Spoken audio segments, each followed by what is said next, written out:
प्रयास किया जा रहा है कि जिला प्रशासन बाड़मेर की छवि को कैसे धूमिल किया जाए और बाड़मेर का जो ये गौरव का पल है इसको कैसे छीना जाए। अब ध्यान से सुनिएगा, बाड़मेर की छवि को कोई नागरिक कभी खराब करना नहीं चाहता है। बाड़मेर की छवि तब खराब होती है जब कलेक्टर राष्ट्रपति के पास पुरस्कार ग्रहण करने चले जाते हैं, लेकिन कुछ पकड़े जाने के ऊपर वीडियो के ऊपर कार्रवाई की जाती है।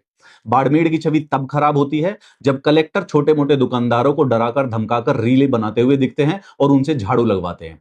यही कलेक्टर जो कि छोटे दुकानदारों से झाड़ू लगवाते हैं, ये जब बड़े बड़े कोई पॉलिटिशियन सामने आते हैं तो 5 सेकंड के अंदर 7 से 8 बार बेसिकली झुक के प्रणाम हो जाता है। बाड़मेर की छवि तब खराब होती है जब बाड़मेर के एमएलए और एमपी कलेक्टर को पूछते हैं कि यहां पर काम नहीं हो रहा है, सिर्फ और सिर्फ समोसे खाने आए हो क्या। इसलिए हमने आज ये प्रेस कॉन्फ्रेंस करी जिससे हम आपके सामने अपनी ये बात रख पाए। आपकी प्रेस कॉन्फ्रेंस अच्छी थी, उसमें से कुछ सवाल मिसिंग थे कि कैच द रेन पोर्टल पर जो फोटोग्राफ्स हैं वो गलत अपलोडेड क्यों हैं, और कल रात से वो कैच द रेन जो पोर्टल है वो डीएक्टिवेट क्यों हो गया है।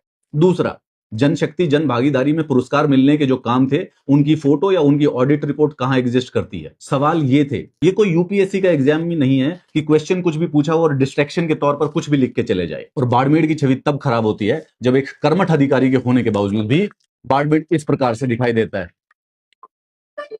और बाड़मेर की छवि तब भी खराब होती है जब ऑफिशियल हैंडल से लिखा जाता है, बाड़मेर में आपका हार्दिक स्वागत है, आप स्पष्टीकरण के बावजूद संतुष्ट नहीं है तो अनुरोध है कि बाड़मेर में पधारिए।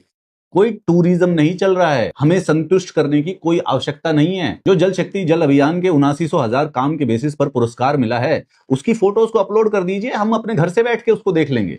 बाड़मेर की छवि सुधारने के लिए मैं और आप मिलकर दोनों एक काम करते हैं। आप ये बता दीजिए कि कैच द रेन पोर्टल पर रिपीटेड फोटोज को क्यों अपलोड किया गया है, और वो भी टीना डाबी जी के नाम से। दूसरा, जन संचय जन अभियान के पुरस्कार के जो 79,000 काम है आप उनकी लिस्ट दे दीजिए और 1% कामों की जियो टैग्ड ऑडिटिंग रिपोर्ट दे दीजिए। आप ये दे दीजिएगा, मैं यहां पर हाथ जोड़कर माफी मांग लूंगा और बाड़मेर की छवि बनी रहेगी। और अगर ये ना हो तो आप माफी मांग लीजिए और जो राष्ट्रपति का पुरस्कार है उसको वापस कर दीजिए, उससे भी बाड़मेर की छवि बनी रहेगी। बाड़मेर की छवि नागरिक खराब नहीं करते हैं, बाड़मेर की छवि प्रशासन और अधिकारी खराब करते हैं। बाड़मेर की छवि को सुधारने का काम भी जो है वो अधिकारी और प्रशासन कर सकता है। चलिए अब मिलकर बाड़मेर की छवि सुधारते हैं। बाड़मेर ऐसा होना चाहिए जहां पे कलेक्टर छोटे मोटे दुकानदारों से झाड़ू ना लगवाता दिखे आज के बाद।